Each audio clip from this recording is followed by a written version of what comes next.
पहले समय में गांव में न टेंट हाउस थे और न ही केटरिंग थी, तो बस सामाजिकता। गांव में जब कोई शादी ब्याह होते तो घर घर से चारपाई आ जाती थी।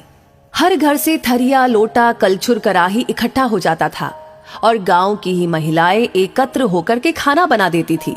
औरतें ही मिलकर दुल्हन को तैयार कर देती थी और रस्म के सारे गीत गा देती थी। तब डीजे अनिल और डीजे सुनील जैसी चीजें नहीं होती थी और ना ही कोई ऑर्केस्ट्रा वाले फूहड़ गाने। गांव के सभी चौधरी टाइप के लोग पूरे दिन काम करने के लिए इकट्ठे रहते थे। हंसी ठिठोली चलती रहती और समारोह का कामकाज भी। शादी ब्याह में गांव के लोग बारातियों के खाने से पहले खाना नहीं खाते थे, क्योंकि ये घरातियों की इज्जत का सवाल होता था। गांव की महिलाएं गीत गाती जाती और अपना काम करती रहती। सच कहूं तो उस समय गांव में सामाजिकता के साथ समरसता होती थी। खाना परसने के लिए गांव के लड़कों का गैंग समय पर इज्जत संभाल लेते थे। कोई बड़े घर की शादी होती तो टेप बजा देते, जिसमें एक कॉमन गाना बजता था, मैं सेहरा बांध के आऊंगा मेरा वादा है। और दूल्हे राजा भी उस दिन खुद को किसी युवराज से कम न समझते। दूल्हे के आसपास नाव हमेशा रहता।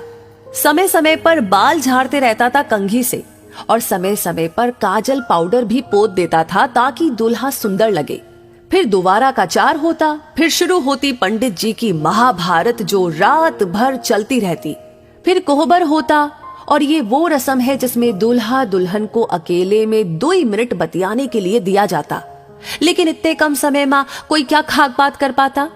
सवेरे खिचड़ी में जम के गारी गाई जाती और यही वो रस्म है जिसमें दूल्हे राजा जेम्स बॉन्ड बन जाते। हम नहीं खाएंगे खिचड़ी।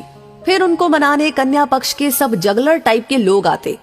अक्सर दूल्हे की सेटिंग अपने चाचा या दादा से पहले ही सेट रहती थी और उसी अनुसार आधा घंटा की पौन घंटा रिसियाने का क्रम चलता और उसी से दूल्हे के छोटे भाई सहबाला की भी भौकाल टाइट रहती। लगे हाथ वो भी कुछ न कुछ और लहा लेता।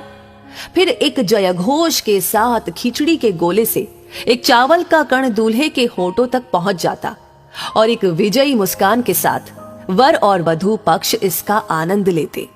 उसके बाद अचर धरुवा, जिसमें दूल्हे का साक्षात्कार वधू पक्ष की महिलाओं से करवाया जाता और उस दौरान उसे विभिन्न उपहार प्राप्त होते, जो नगद और श्रृंगार की वस्तुओं के रूप में होते। इस प्रक्रिया में कुछ अनुभवी महिलाओं द्वारा काजल और पाउडर लगे दूल्हे का कौशल परीक्षण भी किया जाता और उसकी समीक्षा परिचर्चा विवाह बाद आहूत होती थी और लड़कियां दूल्हा के जूता चुराती और 101 रुपए में मान जाती। फिर गिने चुने बुजुर्गों द्वारा माड़ो यानी विवाह के कर्म कांड हेतु निर्मित अस्थायी छप्पर हिलाने की प्रक्रिया होती। वहां हम लोगों के बचपने का सबसे महत्वपूर्ण आनंद उसमें लगे लकड़ी के शुंगों यानी कि तोता को उखाड़कर प्राप्त होता था।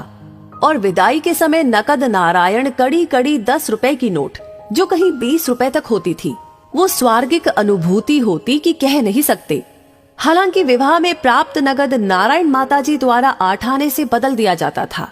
आज की पीढ़ी उस वास्तविक आनंद से वंचित हो चुकी है जो आनंद विवाह का हम लोगों ने प्राप्त किया है। लोग बदलते जा रहे हैं, परंपरा भी बदलती चली जा रही है। आगे चलकर ये सब देखने को मिलेगा कि नहीं, वो विधाता जाने।